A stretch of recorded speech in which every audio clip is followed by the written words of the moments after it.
সরাসরি কথা বলতে পারেন। আপনাদের যে কোনো বিষয়ে আপনাদের কোনো প্রশ্ন থাকলে অথবা অনলাইন ভর্তি এবং ক্লাসের ব্যাপারে ডিমস টিভির যে ক্লাস চলছে সে বিষয়ে যোগাযোগের জন্য 9073253091 এই নাম্বারে কথা বলতে পারেন।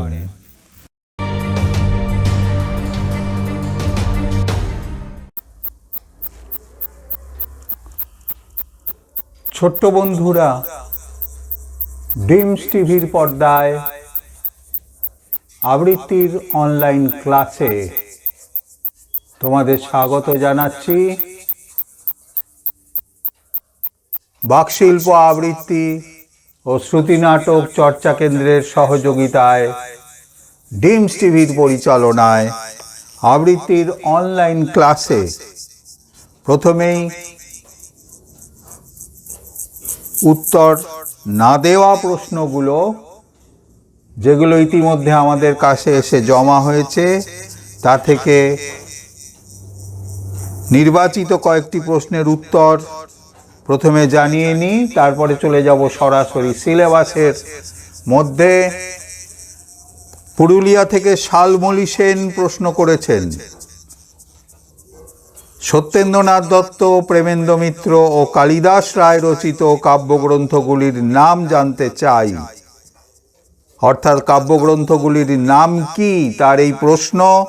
শালমলী সেনের প্রশ্নের উত্তরে জানাই, সত্যেন্দ্রনাথ দত্তের কাব্যগ্রন্থগুলির নাম সবিতা, সন্ধিক্ষণ, বেণু ও বীণা, হোমশিখা, তীর্থসলিল, তীর্থরেণু, ফুলের ফসল, কুহু ও কেকা, তুলির লিখন, মণিমঞ্জুষা, অভ্র আবির, হসন্তিকা, বেলা শেষের গান, বিদায় আরতি।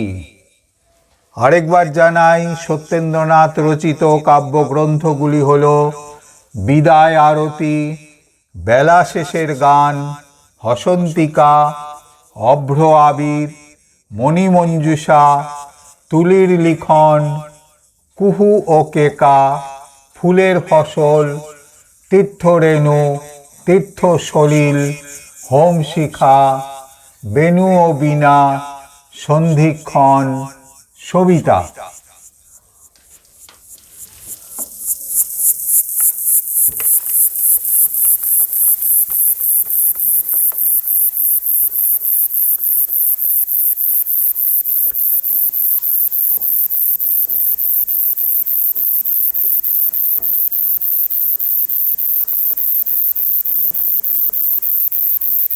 আপনার প্রশ্নের মধ্যে আরও দুজন কবির নাম রয়েছে।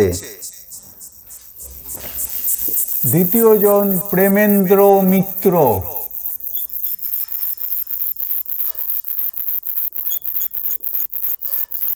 এখন জানাই প্রেমেন্দ্র মিত্রের কাব্যগ্রন্থগুলি কি কি।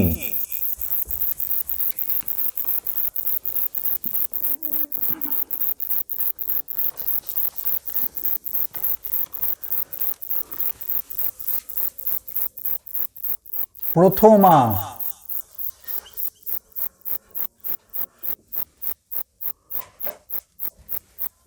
সম্রাট,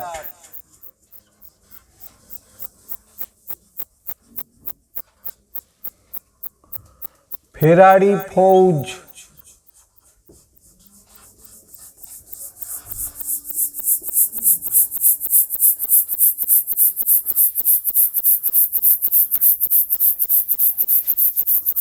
সাগর থেকে ফেরা,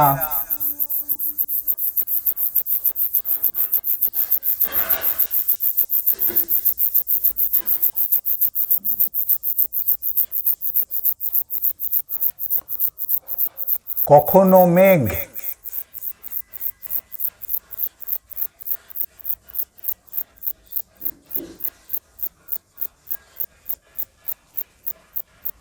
হরিণ, চিতা, চিল,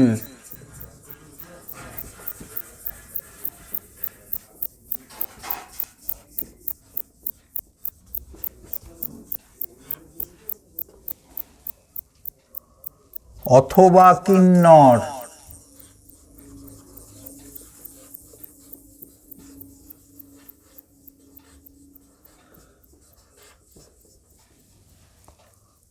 সঙ্গীর নিকটে।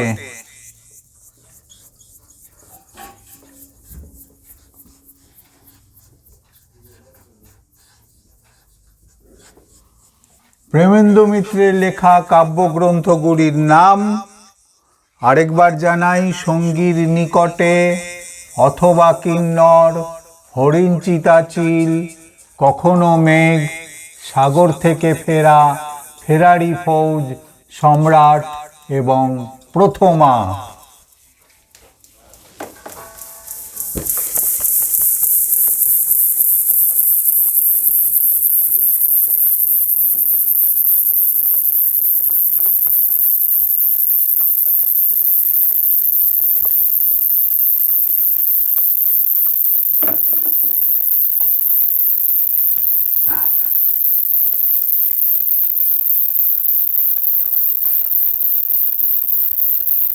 আপনার প্রশ্নে আরো একজন কবির নাম আপনি উল্লেখ করেছেন, কালিদাস রায়।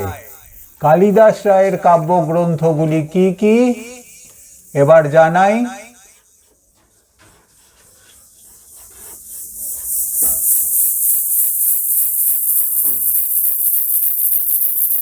কুন্দ, পর্ণপুট,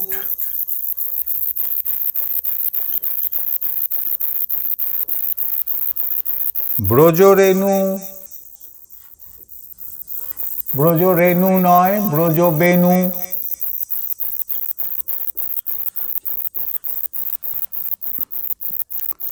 রসকদম্ব,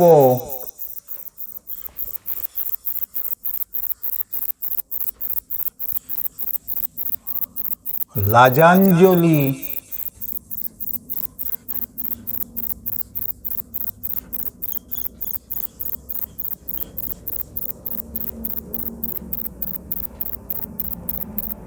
হৈমন্তী,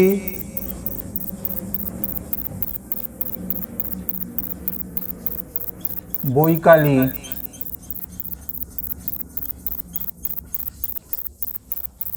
আরেকবার বলি, কালিদাস রায়ের কাব্যগ্রন্থগুলি হল বৈকালী, হৈমন্তী, লাজাঞ্জলি, রসকদম্ব, ব্রজবেণু, পর্ণপুট এবং কুন্দ। আশা করি আপনি আপনার সমস্ত প্রশ্নের উত্তরই ডিমস টিভির পর্দায় সুন্দরভাবে পেয়েছেন। চলে যাচ্ছি পরবর্তী প্রশ্নে।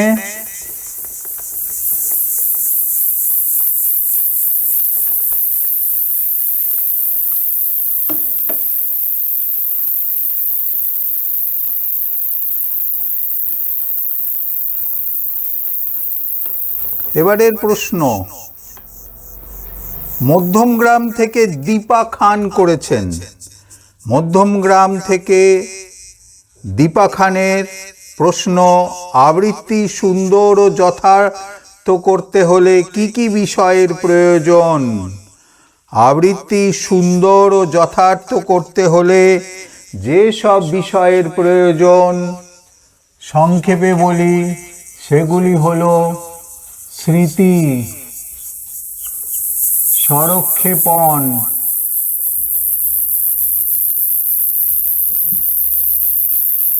বা স্বরপ্রক্ষেপণ,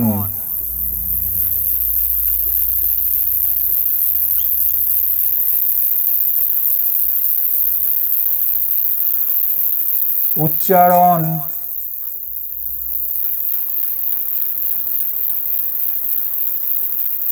ছন্দ ও ভাব,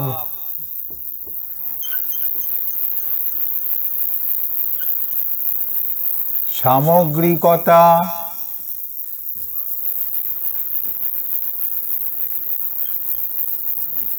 বা সামগ্রিক উপস্থাপনা,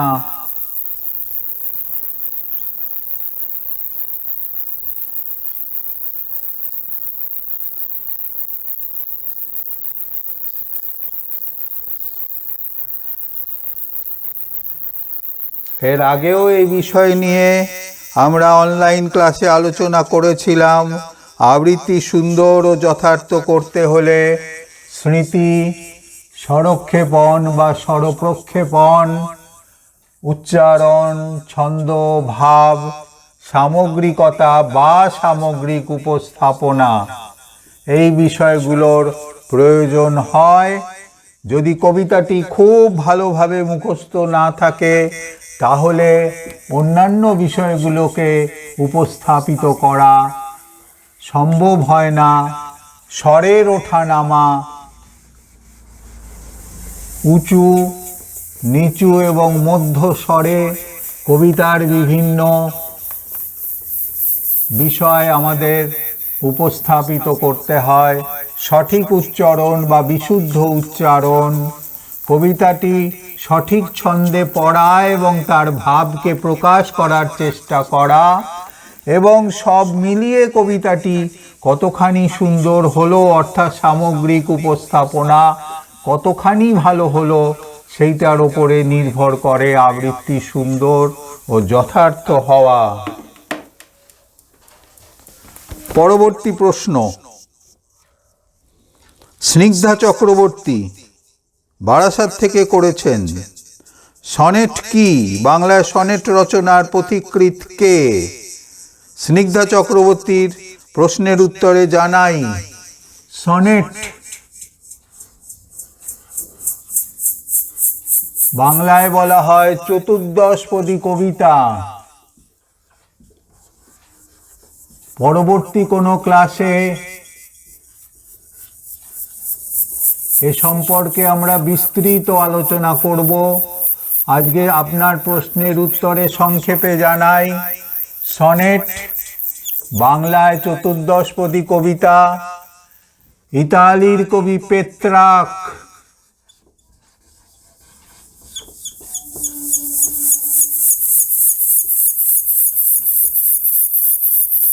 সনেটের আবিষ্কার করেছিলেন। ইতালির কবি পেত্রাক।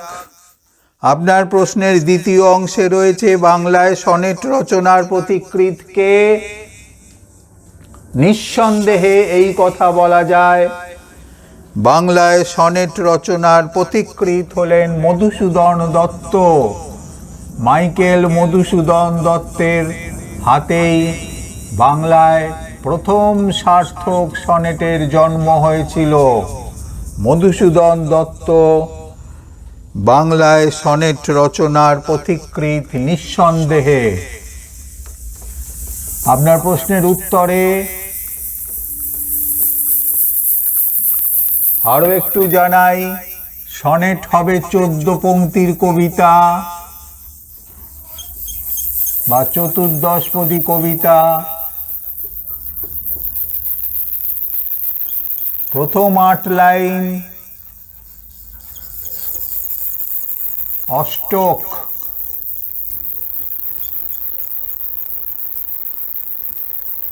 পরের 6 লাইন ষষ্ঠক, অর্থাৎ 8 যোগ 6 সমান 14 লাইনের কবিতা হলো সনেট বা চতুর্দশপদী। এবং এই 8 লাইনের কবিতার পরে একটা ভাগ থাকে, তারপরে 6 লাইনের কবিতা দিয়ে শেষ হয়। এর বেশি আজকে বলার অবকাশ নেই সনেট বা চতুর্দশপদী কবিতা সম্পর্কে। সংক্ষেপে আপনার প্রশ্নের উত্তর দেওয়া হলো। অবশ্যই পরবর্তী কোনো ক্লাসে আমরা বিস্তৃতভাবে সনেট সম্পর্কে আলোচনা করব।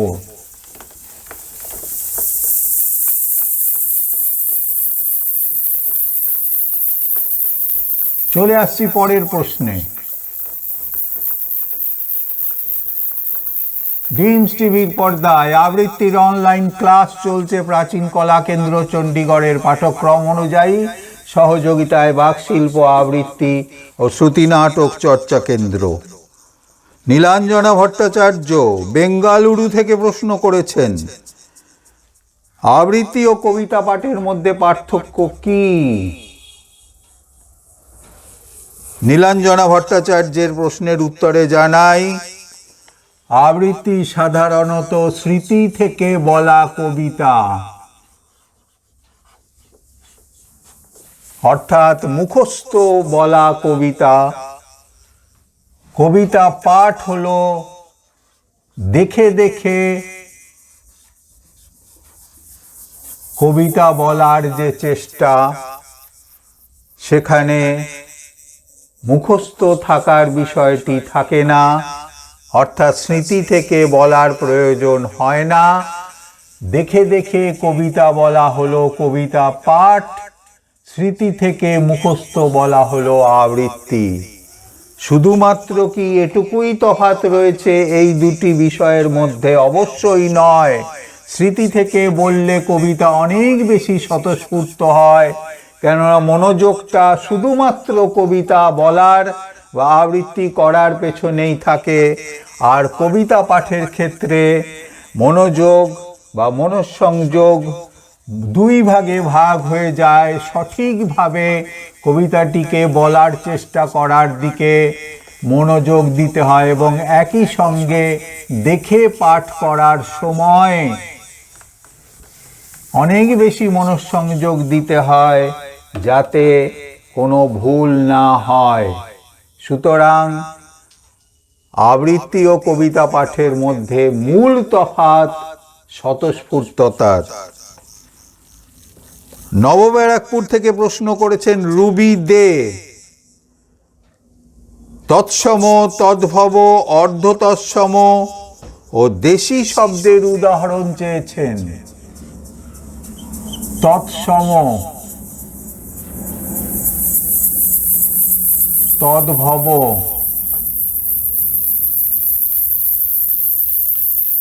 অর্ধতৎসম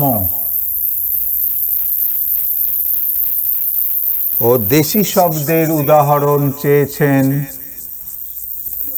আপনার প্রশ্নের উত্তরে জানাই, এর আগে এই বিষয়ে আমরা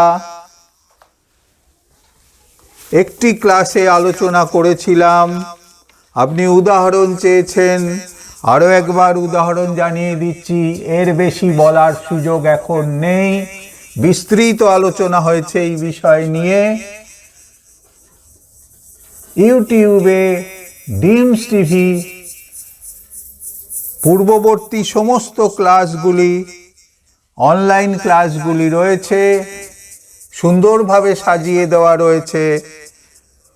একটুখানি দেখে নেওয়ার চেষ্টা করলেই সবটুকু জানতে পারা যাবে। শুধু আপনার প্রশ্নের উত্তর অনুযায়ী কয়েকটি উদাহরণ জানিয়ে দিচ্ছি। তৎসম, নদী, লতা। তদ্ভব, হাত, কাজ। অর্ধতৎসম বা ভগ্নতৎসম যাকে বলা হয়, তার উদাহরণ ঘেন্না, ছিদাম। ঘৃণা থেকে ঘেন্না, শ্রীদাম থেকে ছিদাম। দেশি শব্দ ঢেঁকি, ঝাঁটা ইত্যাদি। আরো অসংখ্য শব্দ রয়েছে।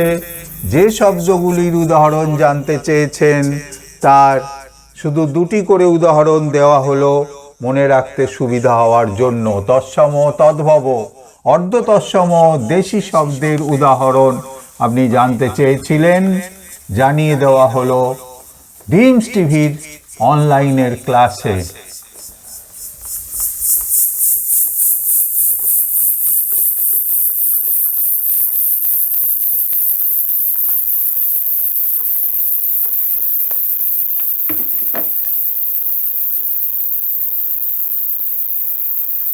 চলে যাচ্ছি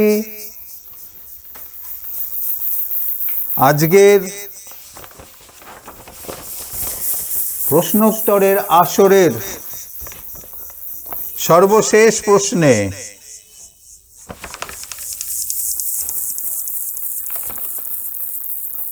হলদিয়া থেকে কমল ধারা প্রশ্ন করেছেন, কত বছর বয়সে আবৃত্তি শেখা শুরু হতে পারে? কমল ধারার প্রশ্নের উত্তরে জানাই, কত বছর বয়সে আবৃত্তি শেখা শুরু হতে পারে এই প্রশ্নের নির্দিষ্ট কোনো উত্তর দেওয়া সম্ভব নয়। তার কারণ সকলের এক বয়সে সমান মানসিক উত্তরণ ঘটে না, গ্রহণযোগ্যতা তৈরি হয় না একই বয়সে।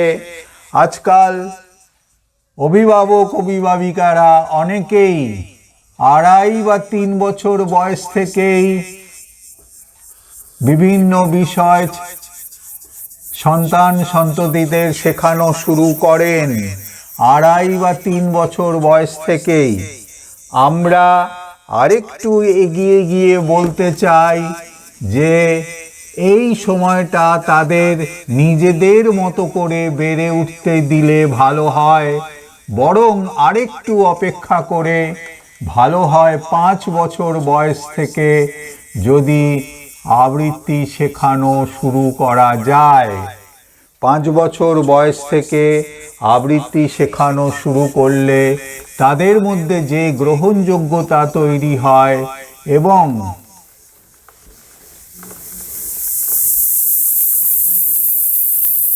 আবৃত্তির প্রতি, যে কোনো বিষয়ের প্রতি, আবৃত্তিও তার ব্যতিক্রম নয়, আবৃত্তির প্রতি যেভাবে একটু একটু করে আগ্রহ বা আকর্ষণ তৈরি হয়, 2.5 বা 3 বছর বয়সে যদি সেই চেষ্টা করা হয় তাহলে সেখানে অসুবিধা হতে পারে। সুতরাং ধরাবাঁধা কোনো বয়স না থাকলেও এই বয়সেই শুরু করা যেতে পারে বলে আমরা মনে করি। আজ আর একটুও সময় হাতে নেই। সকলকে শুভেচ্ছা জানিয়ে আজকের এই অনলাইন ক্লাস শেষ করব। 9073253091 এই নম্বরে আপনাদের যে কোনো প্রশ্ন আপনারা করতে পারেন। 9073253091 এই নাম্বারে ডিমস টিভি পরিচালিত আজকের অনলাইন আবৃত্তির ক্লাস আমরা এখানেই শেষ করছি। যোগাযোগের জন্য দেরি না করে আপনারা যত তাড়াতাড়ি সম্ভব এই নম্বরে যোগাযোগ করুন।